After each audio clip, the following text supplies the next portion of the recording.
madaxweyne ku-xigeenka xisbiga barwaaqo ahna madaxa xarunta dhexe mudane aadan farax oo qoraal uu kaga hadlayo arrimaha Soomaaliya iyo Itoobiya soo dhigay bartiisa xiriirka bulshada ee Facebook ayaa waxa uu dhignaa sida laga warqabo Itoobiya iyo Soomaaliya waa laba wadan oo wadaaga xuduud aad u dheer oo ku dhow 1700 oo kiiloomitir.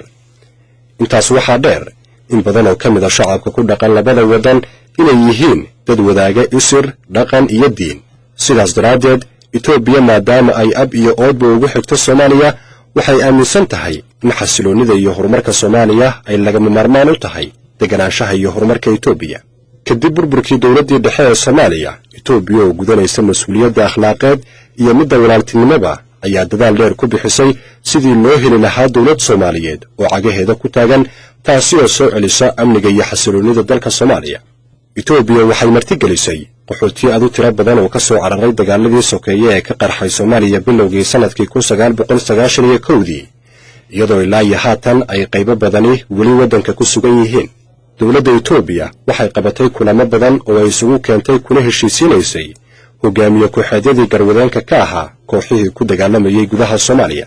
dhinaca kale waxaa xaqiiqo ah in dawladda Itoobiya iyo shacabkeeduba ay dhiigooda u hureen sidii Soomaaliya loogu soo dabaali lahaa xasilooni iyo kala dambeyn. waxaa xasuusin mudan in hanaanka dawladeed ee ka dhisan Itoobiya uu yahay mid dawlad wadaag ah federalism kaasi oo qowmiyad walba u saamaxay inay iskeeda isu maamusho.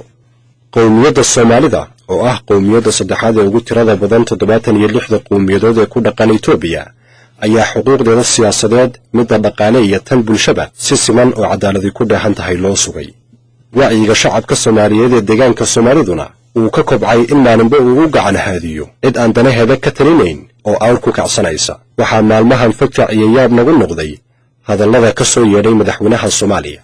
hadalladaas oo aan ka turjumayn waaqiciga dhabta ah ee maanta jira iyo tagtadii shalay ee halganka shacabka deegaanka Soomaalida midnaba.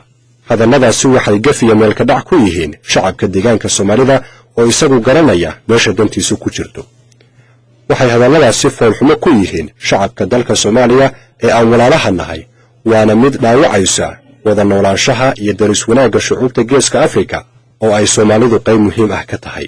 waxaan madaxda dalka Soomaaliya ugu baaqaynaa inay xoogga saaraan ka shaqaynta danta shacabka Soomaaliya, adkeynta dawladnimada Soomaaliya iyo xoojinta iskaashiga iyo walaalnimada labada dal ee Itoobiya iyo Soomaaliya. in dheergaradka, aqoon-yahanka, siyaasiyiinta iyo shacabka Soomaaliyeed waxaan iyagana ugu baaqaynaa inay doorkooda ka qaataan la halganka afkaarta guracan ee kala fogeynaysa bulshada walaalaha ah ee Geeska.